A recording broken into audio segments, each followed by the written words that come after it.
Welcome to the Relational Recovery Podcast. I'm your host, Wes Thompson, joined by my co-host, Austin Hill. Today we're talking about the importance of relationships with others. We hope it's helpful. Thanks for listening. Howdy, Austin. Hey, Wes. How are you? I'm doing pretty good.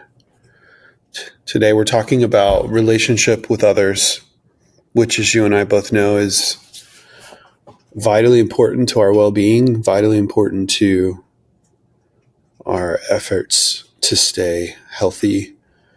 And when we think about recovery, people dealing with addiction and chronic unwanted behavior, it's a very isolating situation. And it makes sense that where we work at the refuge, one of the things we talk about a lot is the importance of healthy relationships. And so a big part of what we do is try to repair, especially familial broken relationships, but also just keeping a pulse on the health of our relationships in general, because where relational breakdown happens, one's quality of life tends to be poorer and poorer.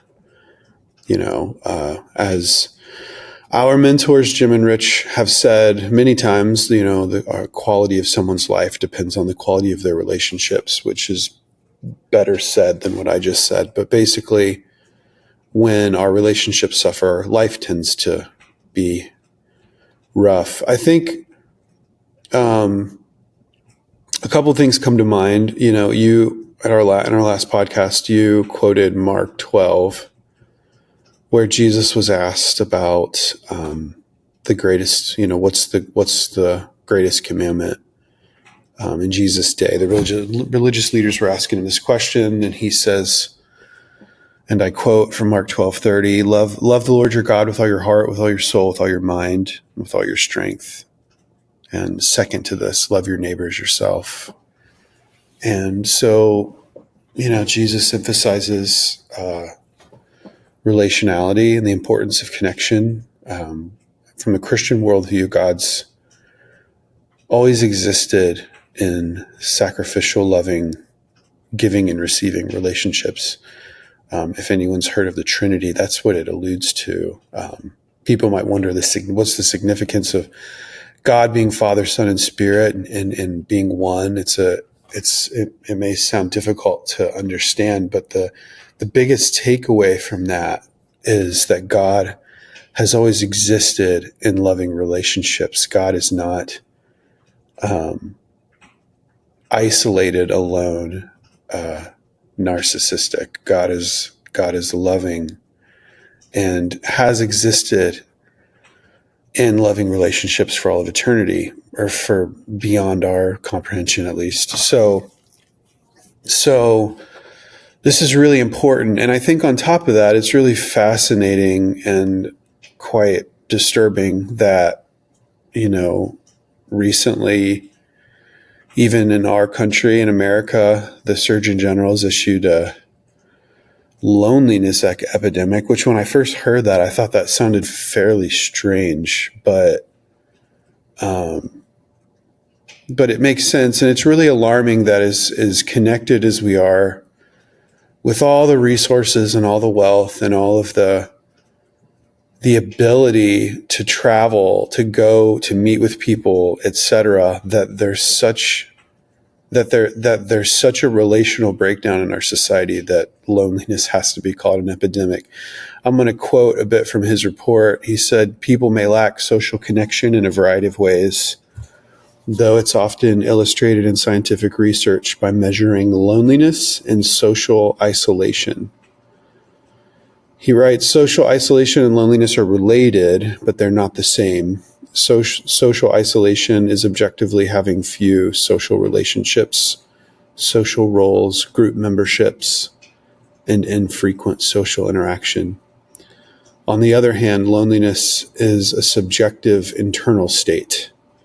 It's the distressing experience that results from perceived isolation or unmet need between an individual's preferred and actual experience." The lack of social connection poses a significant risk for individual health and longevity. Loneliness and social isolation increase the risk of premature death by 26 and 29%, respectively. More broadly, lacking social connection can increase the risk for premature death as much as smoking up to 15 cigarettes a day. I'm laughing because I don't know it. Like, there's no, like, that's an insane It is. reality check. That our bodies know we need to be connected to other people so much so that, like, it negatively impacts our health. There's a reason why, like, even before the more recent data around loneliness started popping up, there's this really long-term study that Harvard did on longevity, because they were trying to figure out what makes people live longer.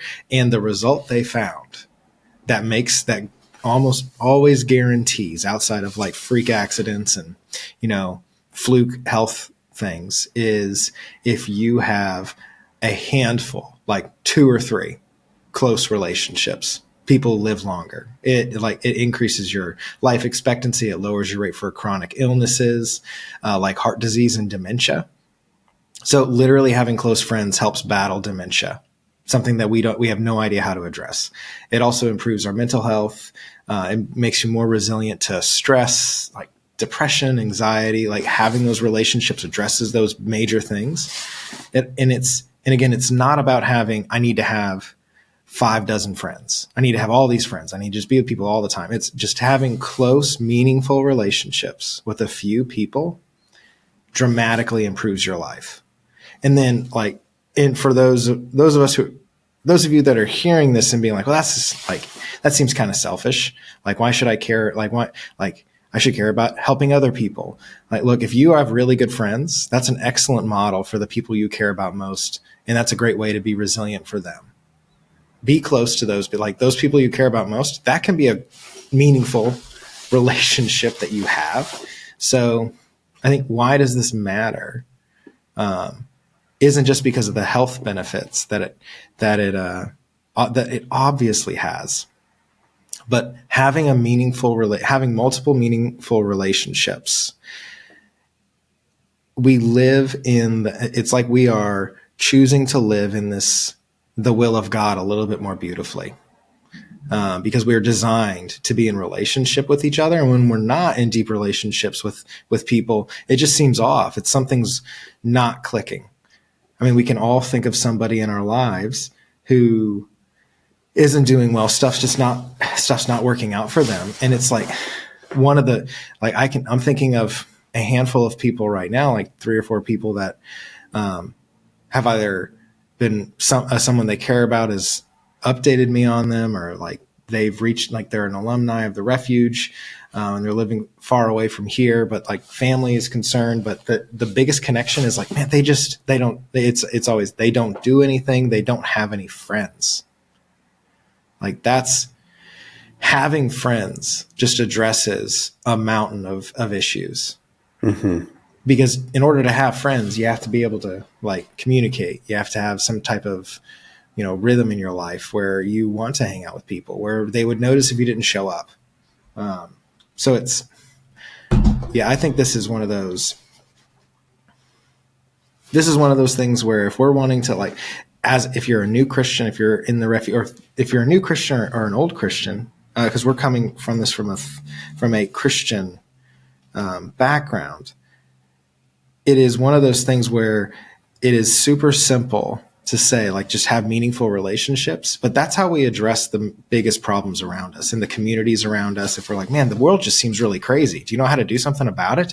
Have a couple of meaningful relationships. Mm-hmm. Like, and it sounds really, like, silly, because it's like, oh, we got these big, huge things. Like, think about if you want to address something really big like homelessness, the best thing you can do is be a friend to actually be friends with someone who's experiencing homelessness. And I bet you guys will figure out how to solve something in that individual's life that will improve their life. If you're a close friend with someone who's homeless, you've addressed something within homelessness. That's what I mean. So if you see a problem, a great thing to do is just get in a meaningful relationship with somebody who is in that like that messiness that you feel called to. Not a project, but a friend. A friend. That's a big difference. Don't make connections to fix somebody or to be the solution for somebody. Just being a friend. And I think that's hard. The hard part about that is I think for many of us, we've lost what it means to be a friend. I think maybe that's why loneliness is such a problem. Because loneliness is that internal feeling.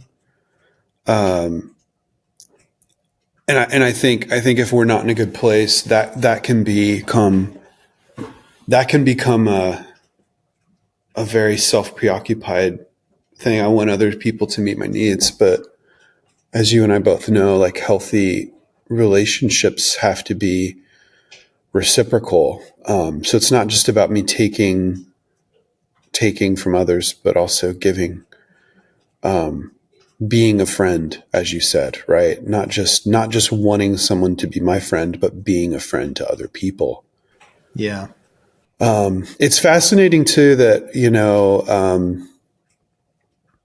that even our secular society has deemed this to be so important because, Rich and Jim say that loneliness is proof of our relational design. It's almost like we were made for relationships. They write in their first chapter of their book, Relational Soul, which has been very influential to our team. They say that we cannot reach our potential without healthy relationships. Like an acorn maturing into a mighty oak, we grow into maturity through healthy relationships. Life-giving relationships are the source and the fruit of life. When our relationships foster appropriate connection and lead to deep communion with others, we become more fully alive. Deep and meaningful relationships are both the means and the result of living into our potential. So I think that really speaks to the importance of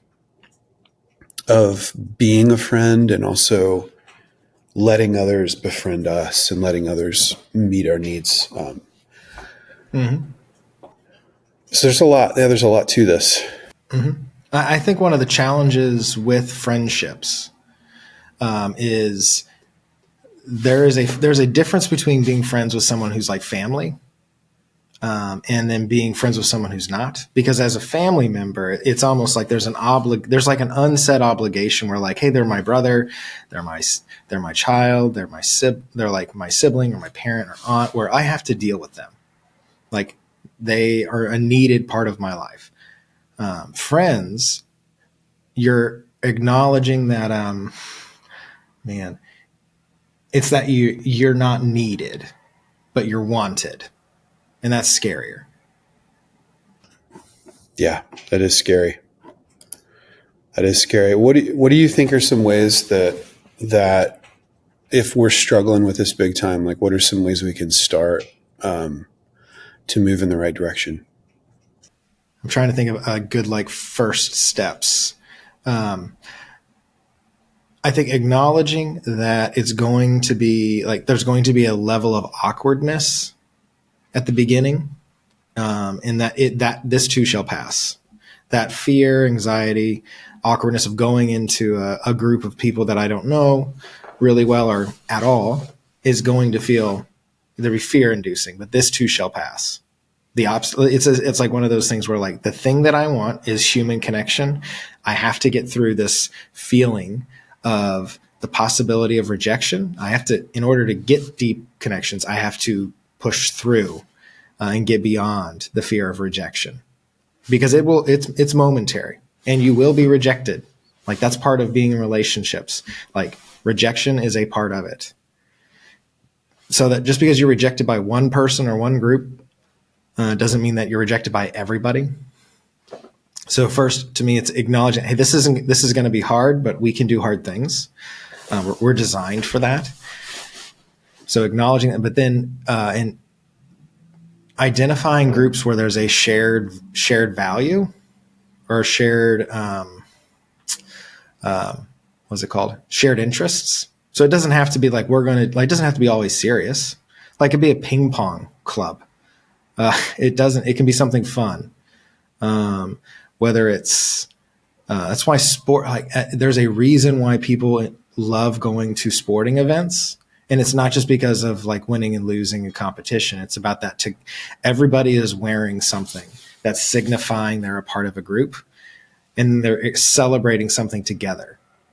So identifying a sport, like knowing if it's like, hey, I really like this sport or that sport, or if I enjoy, like, I think one of the greatest things that I have seen grow in the past like 5-10 years is board games. This community of like, actually, in order to play that game, you have to be face to face across the table from somebody.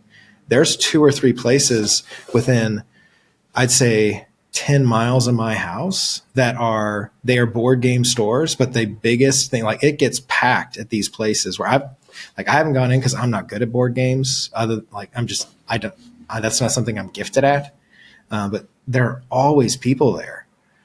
And like, so like finding something, I think there's this direct connection that a lot of the data around loneliness has pointed out, that there's been a huge drop in memberships of any type of social club or church or synagogue. I do think like we need to have like join a bowling league, something, a consistent something. There's a reason why we have groups at the refuge, is because being a part of a group, sharing your story is one of the best ways to make friends. Because once you find that group, it's how do I become better known? It's like by sharing stories about myself. That is how you connect to other people. So get good at being a storyteller about yourself, not war stories or I did this crazy thing, but like what's going on in your life type stuff. And being like, there's that fear of rejection that pops back up. Because once you get in and it's like, man, I don't want to be pushed away. So I have to, I would resist the urge to conform just because you want to be connected. So it's being confident in who you are enough to get through that fear of rejection with other people. Because that thing with being friends is like, hey, I don't need you in my life, but I want you in my life. And the longer you're in my life, the more I'm going to learn about you. And so there's there's like this tension of there's more opportunity to be rejected.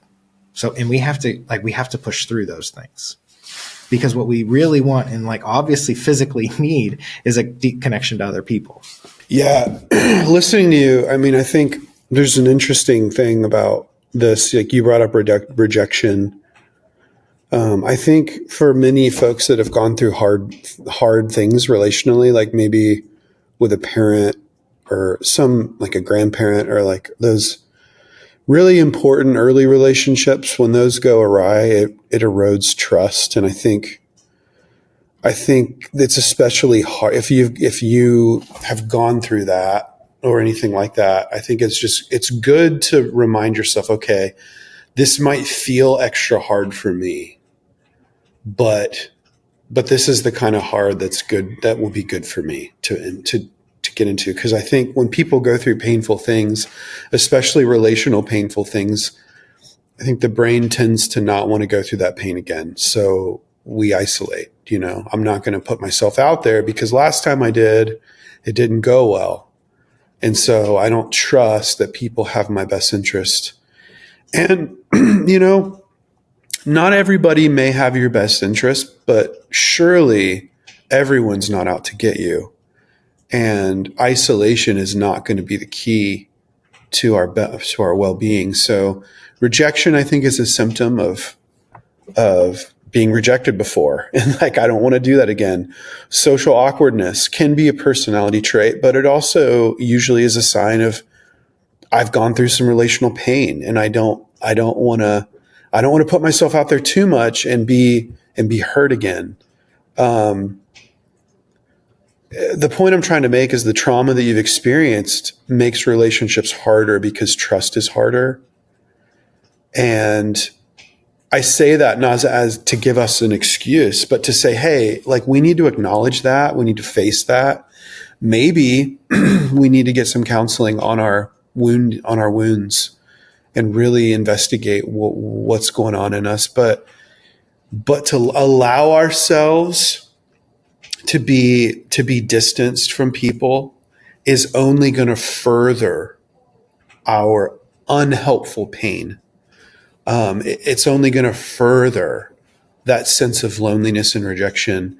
It's almost like sometimes we intentionally distance ourselves from others for protective reasons, but unfortunately, that only causes us more harm.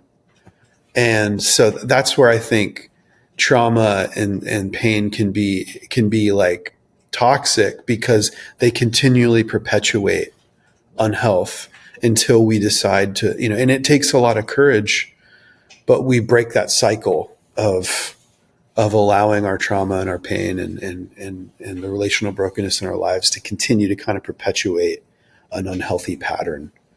It's really hard, but it's one that I think first we have to become aware of, and then we have to practice a different way, And we're probably and I don't know about you, but anytime I try something new, especially the older I get, like it's like a little uncomfortable, but maybe being a little bit uncomfortable is a good thing, because it means we're trying something different. Yeah, and I think like we've talked a lot, like these are some of the like obstacles that we know are going to show up. So like a tool that I've used, knowing just like, hey, I am constantly building relationships. Like that's just what we do going through the day, whether we know it or not. We are moving in a direction relationally with the people around us. So we get to choose what kind of direction that is. And I think if we're wanting to have one that is over time growing healthier and healthier, to me, like I've thought about this a lot and worked through these things, like especially like how do I put into words, like how do you be a good friend? It's knowing that like I am just one side of it. So the three things that I see that are necessary for a friendship, like a growing relationship, and since we're talking about friends, we're just going to use that. I think you need to have appropriate trust. You need to be authentic. And then there's mutual accountability. So again, it's appropriate trust, authenticity, and mutual accountability. So appropriate trust is I can trust somebody fully, but I don't know you well enough, so I don't need to tell you my social security number or all the deepest, darkest secrets or things that I've done in my life right away. That could be over time or years or decades. So appropriate trust. The example I use is I trust my 12-year-old daughter, but I do not trust her to do brain surgery. I would trust a brain surgeon that I've met 2 or 3 times because he's a brain surgeon, but I'm not going to trust my 12-year-old daughter to do brain surgery. So it's like that appropriate trust based on the relationship. I love my daughter, but I'm not going to trust her in every single way. The same is true in relationships. You can care deeply about someone or love someone and know they love you, but that doesn't mean you have to trust them with everything in your life. You build on that. The next one is authenticity. If you're going to be a trustworthy person, you have to do trustworthy things. And the best way to do that is do what you say. And that's what authenticity looks like. I mean, it's like, I think one of the greatest gifts that Guys in the Refuge has is they have a great BS meter. Like they can be like, that guy's full of crap. You know why? Because I was full of crap, or I still am in some ways. It's like that guy's not authentic. I feel like something's off. I mean, trust yourself in that and like gauge it, see if it's real. That doesn't mean we're walking around being like conspiratorial or thinking everybody has an angle, but it's you can't affect if someone's being authentic with you. You have 100% of the ability and power to be authentic with everybody that you can. Be authentic. That's a great way to like see. It's like, hey, if you're like, because I want to get closer to someone who's real with me. I don't really want to hang out with someone who I think is like intentionally contrarian just to bother people, or to just like, I don't want to be authentic with this person, so I'm just gonna be fake. I'm like, because you can feel that like this person's not being real with me. Why do I want to be with them? And the last one is mutual accountability. This one is hard because if accountability is one way, that's not a friendship. And we can think about like one of the, I think it's a downfall of a lot of like parent and child relationships, especially adult children, is because like a parent, you can't point out an issue. Like if a parent says something that's off and you're like, hey, like mom or dad, like don't say that. Or like, hey, that really hurt my feelings. And they like blow up on you. Like, well, I'm your parent. I can do what I want. It's like, that's going to hurt the relationship. So mutual accountability means that like, I want you to call me on my crap. And then I will then call you on that as well. So that's mutual back and forth. Because if you do that, it's like, because like a great way to break trust is to say like, hey, this is the standard I want to live my life by. And then Wes, you pointed out in me, and I go like, forget you, Wes. Well, how dare you say something to me about that? Like, does that make sense? So it's if we're not able to receive accountability in a mutual way from each other, it's not going to build a healthier relationship. So again, it's that appropriate trust, authenticity, and mutual accountability.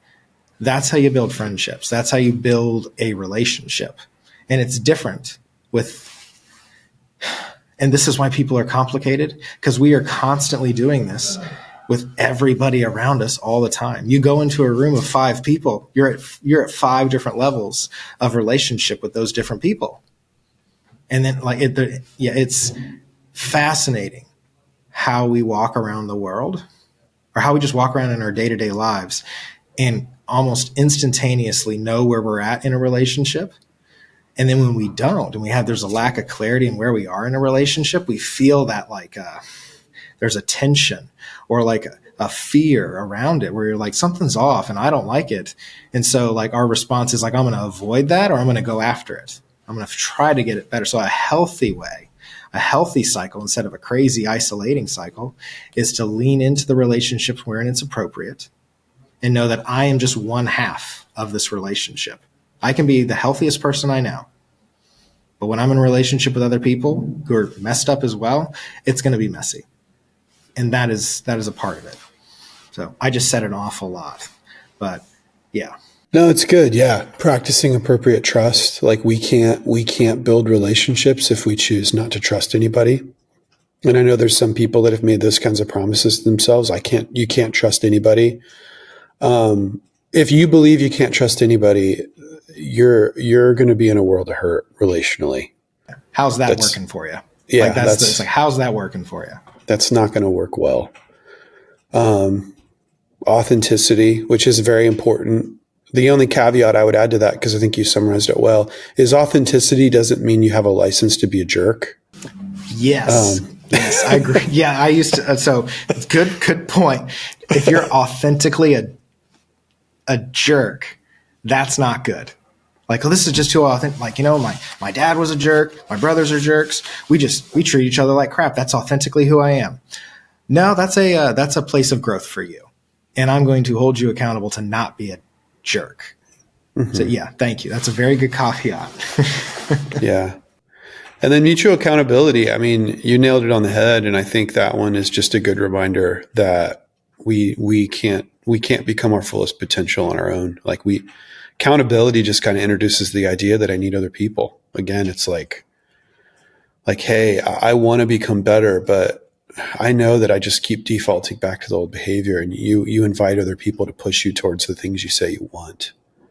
So no, that's good. I think this is a helpful starting point. And I think the biggest thing that we want to maybe leave people with is just to be reminded that, we believe that we're made by and for relationships. God wired us this way. So if that's true, and I believe it is, there's no way to living a whole life, a well-rounded life, an integrated life, if we think that relationships don't matter.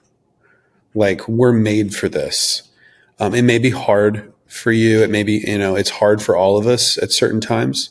It may be harder for you than others, but the reality is, if we want to grow in a more full life, we have to work on this, because we're not gonna make it in a healthy way if we don't prioritize healthy relationships with other people. Mm-hmm. Yeah. Thanks for listening to this episode of the Relational Recovery Podcast. We'll be back soon with a new conversation. We'll see you then.